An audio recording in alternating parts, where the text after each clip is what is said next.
All right, what's going on, everybody? We are back with a little shooty hoops talk. You know what I'm saying? A little light shooty hoops talk. I ain't gonna try to be here too long talking your ears off. But I did want to talk about the upcoming playing game between the Oklahoma City Thunder and the Minnesota Timberwolves.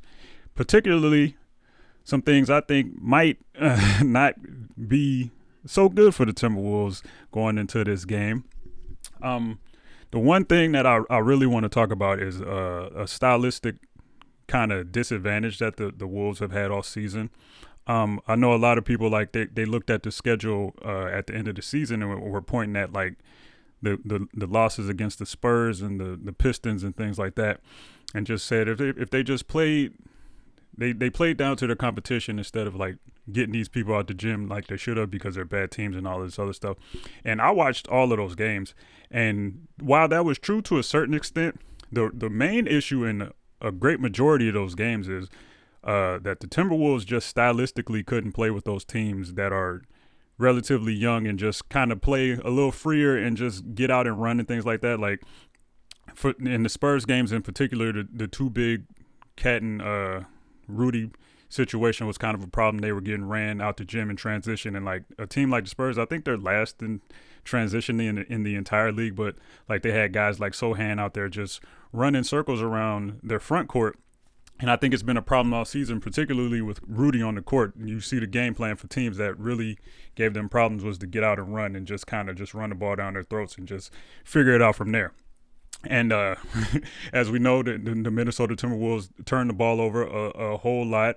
I think Oklahoma City is like top 5 in like turnovers per game, meaning they don't turn the ball over that often, and they force a lot of steals. I think they're top 5 in steals or somewhere close to that. So I think just from a stylistic standpoint, given how Oklahoma City, I'd say OKC's team is a lot of young, up and coming running dudes. You know what I'm saying? I think that the Wolves kind of lucked into a team structure that kind of fit how they played best last game, and I think that going back into this new game, the next game with Rudy and having no Jaden is going to present a couple issues for them. Particularly because I think I've given a lot of credit to OKC over the course of like, you know, when I'm actually on here, if I'm streaming, you know, I've talked about how I think they're kind of ahead of the curve and constructing rosters that are going to be successful going forward in the NBA, meaning multiple wing initiators that can dribble and pass at the very least. They're trying to kind of figure out the shooting part, but a lot of the NBA game is just being able to get into spots to kind of compromise defenses in certain ways, and I think they have at least 3 guys that can do that consistently. And you know, we'll see what happens when Chet comes back and everything like that, but as we can see, they're already. I think Dort can do it to a lesser extent too, so I'll say 4 guys. But you know, none of them can really shoot that great. But as we've seen, it's been relatively successful. You only got to make a certain amount of shots a night. Like if people leaving you open, and you know, it is what it is. But I do think they present several problems for the Wolves, particularly with no Jaden, because in addition to like teams that had a lot of capabilities to force turnovers and run and kind of run them out the gym, for lack of a better term, they also have problem with like second side initiators and things like that. A team that gave them a lot of problems like last year was like the Dallas Mavericks, and what they would just do is they would spam like drive and kick, and they would get it to the weak side, and then Brunson would do some secondary creation, attack and closeout and things like that, and they were just spamming it into the corners open. And we saw the Hornets do that to them a lot this year. LaMelo was just driving and kicking, and that corner just kept opening up. Threes was flying. Now, of course, Oklahoma City won't be able to take advantage of it in that way, as far as probably making a lot of threes off of it. But what they will be able to do is compromise for more drive and kick second side. Jalen Williams might catch the ball, get to the rim. Giddey can get to the rim, or Shea can just do what he does. I don't know if it's going to be necessarily a Shea game, even though it's always a Shea game, or if that's how you say his name. I still don't know. He said something on Instagram, but you know what I'm saying? SGA. I don't necessarily know they don't have Jaden, so it probably is going to be one. But what Minnesota has been good at over the course of these last 2 years with Finch, like at the helm, is when they are specifically game planning for an individual, they usually have a good game plan are able to take those guys out the game, like for the most part. That's why they had relative success against like the Grizzlies in the playoff series, and they've had individual successes against other teams where they're able to scheme a specific player out of the game. But the problem with OKC is they have multiple guys who can do the same thing, and so you can only take away so much if you're dictating a lot of resources to one individual. So you open yourself up to a lot of second side creation and things like that. So I think that in order for them to have success, particularly offensively, I don't know if this can be an Ant game per se, even though he needs to like bounce back, but they have to play to their strengths. They have to play to the big man advantage that they have. Cat, they don't have, the OKC doesn't have anybody that can guard Cat, but as we know, he can't really contain himself when he goes against quote unquote mismatches because he's a little too aggressive.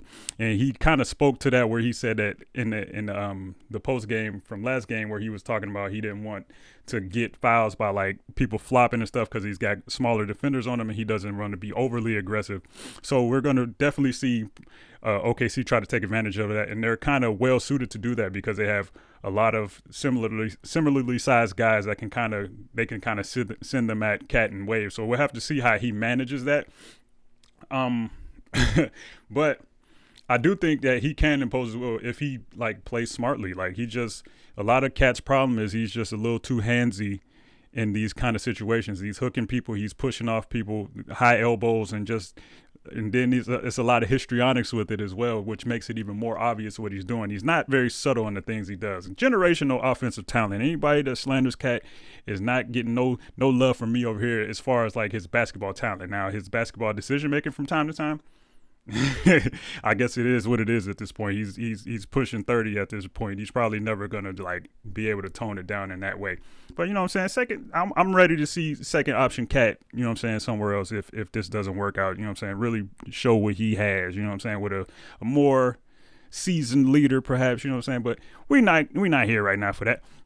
What we are here for is I do think this is gonna be a very interesting game, and if it gets down to those final 5 minutes, man. I talked about it in that article I wrote. I co-authored, I should say. I didn't write it. And I talked about it in the stream before the last game. The Timberwolves, I don't care how many vets you get. Like they were talking about, oh, Mike Conley's going to fix all these end-of-game issues. And the problem was never the point guard at the end of the games. I tried to tell people this. But Anthony Edwards has very bad habits in the clutch. I think it's past the time that we can continue to make excuses for him in these moments. People were giving him excuses for why he played bad last game and things like that. Of course, he fell on his shoulder and all of this other stuff.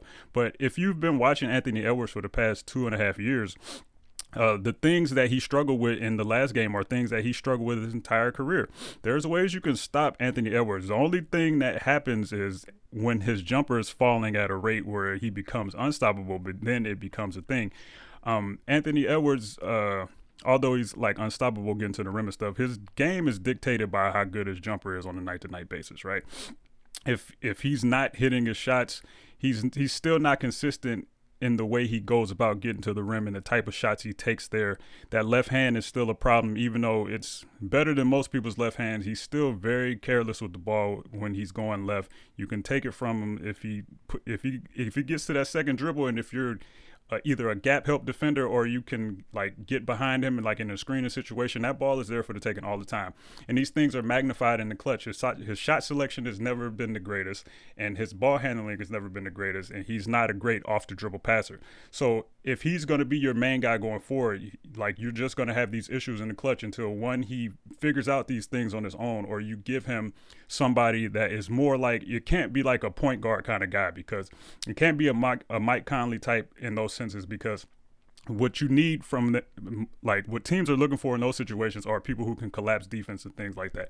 And if Ant is your only reliable penetrator, then you're going to have to give him the ball, and you're just going to have to hope he makes better decisions at some point. He hasn't shown that he's going to be able to do it. Of course, he's extremely young, so I'm not saying he's never going to be able to do it.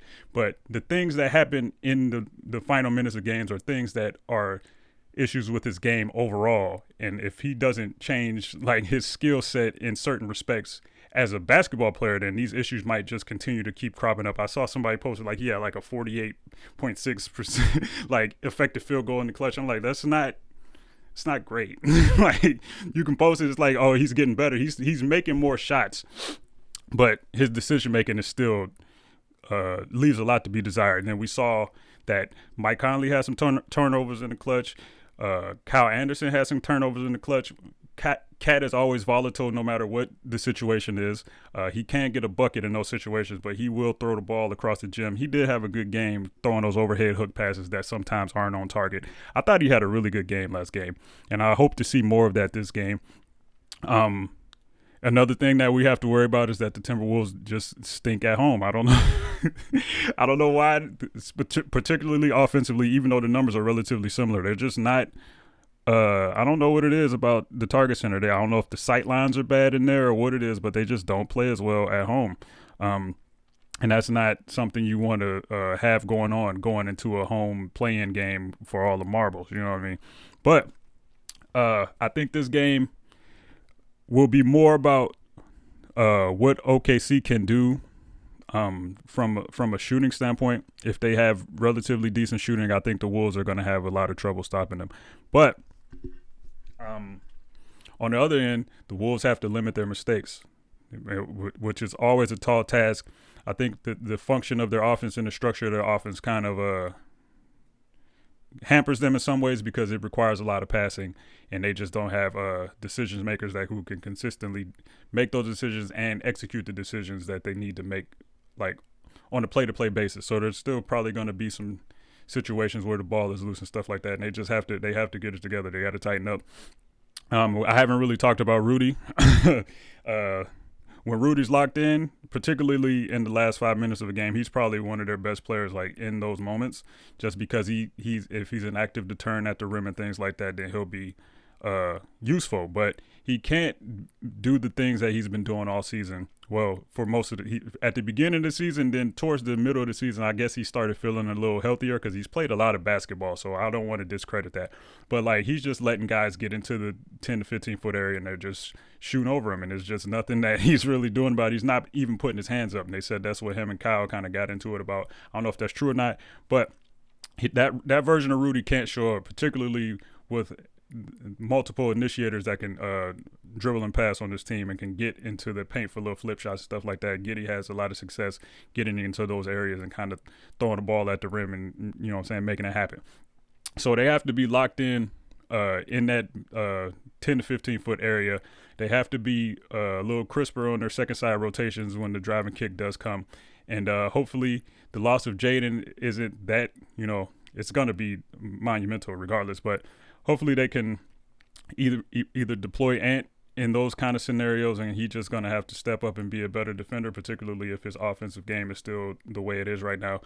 Or they're going to have to find something with either Kyle, who's a disruptive defender in his own right, even though he gets lost off ball and things like that. He can generate turnovers and kind of make life difficult for guys, particularly like a SGA guy who's not particularly fleet of foot. Kyle can kind of use his length to probably bother him a little more than, you would think. But I don't know. I think this game is a toss-up. I really do, particularly given Minnesota's recent struggles at home. They got a win last time, but that was more of a situation where they met their match in clutch kind of bad decision-making, and CJ's missing free throws at the free throw line and stuff like that. So I don't know. I really don't know who's going to win this game. I think the Wolves can pull it out, but I think that if they succumb to the pressure and the OKCs there with theirs, we're not supposed to be here anyway mentality, I think they could be going home, so we'll see. That's all I got for y'all though. Feeling a little better, but I just leaned back. I don't know, but I'll be back sooner than later. We back on here a little more often, hopefully. And yeah, till next time.